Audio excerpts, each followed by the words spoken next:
Bienvenidos a Tu Sport Saludable. Hoy hablamos de un tema bien interesante. Hablamos de la prevención de suicidio y me acompañan dos excelentes compañeras de aquí de la agencia, la doctora Montserrat Allende, doctora en medicina, y la doctora Mía Muñoz, quien es psicóloga clínica y gerontóloga. Y yo creo que cuando hablamos, ¿verdad?, de este tema y todo lo que está pasando con esto de la pandemia, tenemos que hablar de muchos estresores, porque la pandemia, sin lugar a dudas, crea muchos estresores, ¿verdad? Como por ejemplo, una de las cosas que ha pasado ahora con esto de el famoso lockdown y muchos de los trabajos es la pérdida de empleo de mucha gente, ¿verdad? No sé si ustedes coinciden conmigo, entre muchos otros estresores que se están dando. Definitivamente, pérdidas significativas en la vida del ser humano. Cuando se pierde esa prioridad en nuestra vida, eso provoca crisis y puede llevar a la persona a la desesperación. Entonces vemos que muchos estresores son problemas familiares, problemas económicos, problemas de salud. Y usted habla de pérdidas, doctora, pero también, o sea, cuando hablamos de pérdidas no necesariamente tienen que ser a ese grado, porque podemos hablar quizás pérdidas de una mascota. Hay personas a veces que pierden algo tan sencillo como una mascota y eso puede ser para ellos algo que realmente los marque, ¿no? No, y yo coincido con ambos. Precisamente la cantidad de estresores que hemos estado teniendo en este último año muchas veces ha llevado a las personas a no encontrar solución. Y precisamente cuando en muchas ocasiones no encuentran la solución a sus problemas, ven el suicidio como la única manera de lidiar con lo que le está ocurriendo. Y algo que estaban mencionando ambos, y coincido, es relacionado con las pérdidas. Las pérdidas en muchas ocasiones es lo que nos lleva entonces a tomar este tipo de decisiones. Y no son pérdidas únicamente en cuestión de muerte. También, como bien estabas mencionando, lo que es la pérdida de empleo, lo que es la pérdida también de mascota, lo que es la pérdida también incluso de autonomía y de independencia. En el caso de los adultos mayores, en muchas ocasiones, esa pérdida de esa independencia que tenían antes de la pandemia es algo que también los afecta emocionalmente y que pueden sentirse que tal vez no tienen las herramientas para poder manejar esto que les está ocurriendo. Y quizás a lo mejor hablamos, ¿verdad?, cuando ustedes mencionan todas estas pérdidas, ¿verdad?, quizás a lo mejor nos referimos a los adultos, pero un estresor también puede ser posiblemente un divorcio entre los padres para efectos de esos menores de edad. Y yo creo que, ¿verdad?, Claro. cómo se sienten esos menores de edad. Un estresor grande ahora, y hablando de la pandemia, es las clases virtuales.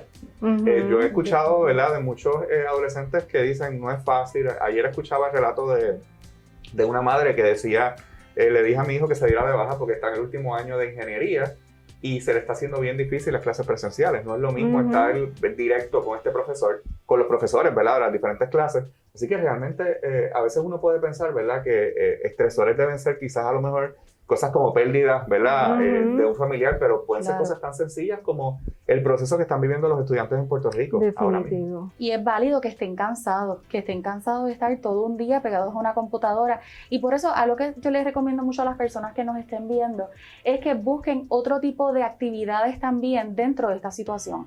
Sí tenemos que tomar las clases por el bienestar, ¿verdad?, y la seguridad física de todos nosotros, pero en conseguir otras actividades en las que esos menores puedan desarrollarse, actividades a nivel deportivo, actividades también de las artes. Y a veces no tenemos que ir a un lugar a hacer este tipo de actividades, también puede ser desde la misma casa. El uno sacar un espacio para que puedan pintar, puedan hacer otro tipo de cosas que tal vez antes no se habían dado la oportunidad de hacerlas, y este es un buen momento para comenzar a experimentar estas otras cosas nuevas. Y esto cuando uno busca, ¿verdad?, alternativas, pero es importante también, ¿verdad?, cuando hablamos de todos estos estresores, que hablamos de las pérdidas, ¿cuáles pueden ser algunas de esas señales, ¿verdad?, que cuando la gente está bajo estos estresores pueden mostrar? Y yo creo que una de ellas es, y hablamos de las redes sociales, ¿verdad?, que la gente comienza a escribir mensajes y últimamente estamos viendo mucho eso, como la gente comienza a escribir mensajes: me voy a matar, me voy a suicidar, voy a atentar contra mi vida. Y usted ve como de momento la gran cantidad de gente comienzan a escribir un montón de mensajes y muchas veces no necesariamente son mensajes, ¿verdad?, que van a de alguna forma prevenir que esta persona haga esto. Así que yo creo que es bien importante estar pendiente, ¿verdad?, a ese tipo de señales cuando las personas definitivamente, las muestran, ¿no? Definitivamente, porque las personas no solamente muestran las señales en lo que verbalizan y lo hablan y lo escriben, sino también el comportamiento de las personas. Y hay que tener bien en cuenta en que cada etapa de desarrollo lo manifiesta. Hay cosas que se parecen, pero hay otras cosas que también se manifiestan distintos. En el caso de los niños, por ejemplo, ese comportamiento irritable, esa agresividad, esas pueden ser señales de que hay unos problemitas, ¿verdad?, ahí en cuestión emocional, que no se están sintiendo bien. Así que vamos a estar bien pendientes de esas cosas. Definitivamente, cuando vemos cambios drásticos de conducta en las personas, tenemos que explorar y verificar realmente qué es lo que está sucediendo, qué te ha pasado y darle ese espacio para entonces descartar toda peligrosidad. Y yo creo, doctora, también no minimizar. Hay veces que comenzamos a ver ciertas señales y muchas veces minimizamos las señales, que puede ser algo tan sencillo como a lo mejor un estudiante que de momento comience a regalar cosas que para él son bien valiosas, por ejemplo, cartas de colección, figuras, que son figuras que a lo mejor para él las colecciona, y los padres ven como él, ¿verdad?, quiere comprar estas figuras y de momento comienza a regalarlas. Yo creo que los padres no podemos minimizar cuando eso sucede con nuestros hijos. Hay que estar alerta y se identifica mucho la autoestima baja cuando está la persona bajo los estresores y tiene esos pensamientos negativos. Así que identificar esos cambios drásticos en la alimentación, en el patrón de sueño, tenemos que explorar. Y somos responsables de la salud mental de todos los miembros de nuestra familia. Y nosotros como agencia, ¿verdad?, que trabaja lo que es la adicción a drogas y la salud mental, otra señal que podemos ver es las personas a lo mejor abuso de lo que es sustancias controladas.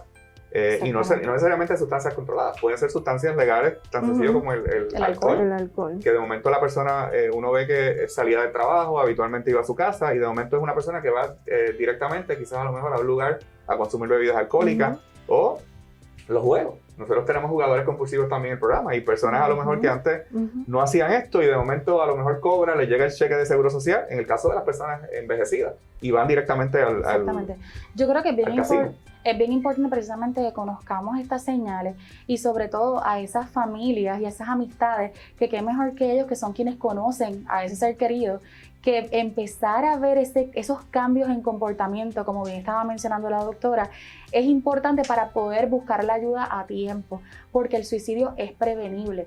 Así que entonces nosotros como familiares y como amistades, el identificar esas señales es sumamente importante. Y yo creo que hablando de este tema, ¿verdad?, hay mucha gente que nos está escuchando y nos está viendo hasta ahora, y posiblemente a lo mejor han visto este tipo de señales que ustedes están mencionando. Ahora, ¿cómo abordamos, verdad? Y yo creo que eso es importante, ¿verdad? Yo creo que esa pregunta se le puede venir a uno de momento, pero ¿cómo yo abordo a una persona que de momento yo estoy viendo que ahora tiene un patrón de uso de drogas? Una persona que a lo mejor antes era una persona bien social, ahora no quiere compartir con la gente. Una persona que de momento estoy viendo que comienza a regalar objetos, que tiene un patrón ahora que, pues, de sueños inconsistentes. ¿Cómo yo le pregunto a esa persona si realmente, porque sabemos que son señales que tienen que ver con prevención de suicidio, pero cómo yo le pregunto directamente a la persona si a lo mejor le pregunto de esta forma voy a hacer que la persona piense en el suicidio, ¿verdad? Cosas a veces que uno se pregunta. Pero yo creo que lo primero que uno tiene que hacer cuando uno ve estas señales es comenzar una conversación y comenzar a hablar con la persona. Sí, no, estoy completamente de acuerdo, porque en muchas ocasiones pensamos que a lo mejor, es que eso está pasando por un momento difícil, y tendemos a minimizar a veces ese comportamiento de ese ser querido, o a veces por miedo no tendemos a tal vez a preguntar, a abordar a la persona. Y es importante el hecho de que nosotros le preguntemos a una persona si quiere suicidarse, si quiere quitarse la vida, no va a poner eso en la mente de la persona. Así que el preguntar de forma directa es importante también para nosotros poder buscarle esa ayuda que la persona necesita. En muchas ocasiones tendemos a, como bien estaba mencionando, a tender a minimizar, a decir como que eso es parte de la etapa de desarrollo, eso no es nada. Una persona tal vez que no creo que se atreva a hacer eso, ella tiene demasiadas razones por las cuales estar vivo. Sin embargo, no podemos minimizar que esa persona pueda estar pasando por un momento difícil, y también es válido. Yo creo que ahora mismo con esto de la pandemia, es válido también en nosotros que hayan días que nos sintamos tristes, es válido también que hayan días que, estemos cansados de tomar las clases virtuales, claro que sí, pero esa importancia de crear un balance con otras cosas que también tenemos para poder manejar nuestras emociones y adquirir esas herramientas adicionales es necesario. Definitivamente, no solamente el preguntar, tenemos que hablar del tema, darle ese espacio para la que persona pueda expresar lo que está viviendo, lo que está pensando, lo que está sintiendo, y es importante decirle que no está solo, que estamos ahí para ayudarle. y entonces que se sienta acompañado en medio de ese proceso tan difícil. Y yo creo que es importante, ¿verdad? Una vez y cuando nosotros hacemos esta pregunta, ¿verdad? Porque estamos viendo estas señales y entonces comenzamos esa conexión con esta persona que tiene pensamiento suicida. Yo creo que es una conversación donde nosotros debemos hacer más silencio y escuchar más. Porque muchas veces cuando comenzamos a ver estas señales y de momento abordamos a la persona con la pregunta, muchas veces queremos recriminar a la persona. ¿Y por qué tú vas a hacer esto? ¿Y desde cuándo tú estás pensando en esto? Y muchas veces cuando ya estamos logrando esa conexión, apenas estamos logrando que la persona se conecte con nosotros, lo que podemos hacer es que la persona simplemente se cierre, decida no hablar y entonces obviamente es una persona que está más propensa a suicidarse porque evitamos, ¿verdad? salvar esa vida porque cerramos completamente la conexión. Y así que yo creo que es importante escuchar. Definitivamente, ¿no? Y algo que, siguiendo esa misma línea, el hecho de que en muchas ocasiones cuando la persona tal vez nos dice que sí, ay, no digas eso. Y entonces lo que hacemos es que bloqueamos precisamente esa conversación que iba a tener esa persona con nosotros y tener mucho cuidado con nuestro no verbal. A veces podemos estar diciendo, no estás solo, pero a lo mejor estamos teniendo un no verbal que estamos creando una barrera para que esa persona continúe hablando con nosotros. Y ese no verbal puede ser, por ejemplo, que la persona se esté abriendo, me esté contando y de momento yo saque el teléfono celular. Y entonces yo esté mirando mi teléfono celular mientras estoy escuchando a la persona. ¿Cómo se va a sentir esa persona que en ese momento se está abriendo, nos está contando algo bien privado, ¿verdad? De su vida? O cruce los brazos de repente. Yo creo que hay que facilitar la expresión de emociones, ¿verdad? Que diga lo que quiera. La única emoción que nos hace daño es la que almacenamos. Así que es bien importante no ignorar la situación. No es momento de confrontar, no es momento de sermonear, sino de que estamos aquí, te estamos escuchando y que la persona se sienta escuchado. Y ahí está toda nuestra atención hacia la persona. Y una de las cosas que la doctora menciona que me parece bien interesante, ahorita hablaba de estar presente. Y yo creo que una vez cuando uno comienza a conectar con la persona que tiene pensamiento suicida, es importante que uno sepa si realmente uno va a estar disponible para cuando esa persona, obviamente uno se compromete, ¿verdad? Mira, este es mi teléfono, me puedes llamar cuando necesites ayuda, pero es importante que esa persona, ¿verdad? Que se está comprometiendo, ¿verdad? Que va a ser el cuidador, tiene que estar bien consciente que si haces ese compromiso, tienes que estar dispuesto. Si esa persona te llama a las 5 de la tarde, te llama a las 7 de la noche, mira, tengo nuevamente estos pensamientos suicidas, tienes que contestar a su teléfono, tienes que hablar con la persona, eso es importante. Y si no lo vas a hacer, en ese momento también es importante, ¿verdad? Poder identificar, mira, ¿tú crees que a lo mejor esta persona te pueda ayudar, ¿verdad? Quizás a lo mejor yo no voy a poder contestar el teléfono a esta hora. Y eso es una conversación y un acuerdo que se tiene que dar con esa persona cuando uno está conectando con esa persona. Claro, darle precisamente a tal vez yo no puedo estar todo el tiempo, pero en este otro lugar también te pueden dar esa ayuda, en este otro número de teléfono también te pueden brindar esa ayuda. Y esto es algo que nos corresponde a todo el mundo, tanto en las escuelas, tanto como familia, como amistades, y es importante precisamente el conocer todas esas señales. Y para todo este tipo de adiestramientos, de talleres, la agencia también tiene un correo electrónico al cual nos pueden escribir. Importante. Que es vive@amsca.pr.gov. Es un correo electrónico el cual usted realiza su petición, ya sea en las escuelas o algún centro comunitario, y allí entonces personal de la agencia va a ir a proveerle entonces ese taller con relación a este tipo de temas. Así que es importante que cuando nosotros vemos estas señales, conectamos con la persona, comenzamos este diálogo, y dentro de esas conversaciones lo que es bien importante es que vamos a identificar ese posible porque es este, ¿verdad? Nosotros le llamamos acá en el alcohol como este turning point, donde nos va a decir a nosotros qué es lo que esta persona todavía está aferrada a la vida, ¿verdad? Y yo creo que por eso es que es importante que cuando nosotros escuchamos esa conversación con la persona que se está abriendo, vamos a encontrar algo, por más oscuro, por más tenebroso que sea el panorama, y uno diga, Dios mío, es que uno está escuchando de acá, es que no hay solución. Yo creo que es importante, dentro de esa conversación, uno va a identificar, ¿verdad? Hay algo, mira, yo creo que esto es lo que todavía está aferrando a esa persona a la vida, y cuando uno logra escuchar eso, yo creo que el próximo paso es cómo entonces voy a mantener seguro a esa persona y escuchar si hay algún plan, ¿verdad? Y poder desarticular si hay armas de fuego, si hay pastillas, y entonces poder empezar a restringir eso, ¿verdad? Lo que es letal para la persona. Yo creo que todo problema tiene solución, así que es bien importante intervenir inmediatamente. Identificamos una persona que está pasando por un proceso de desesperación.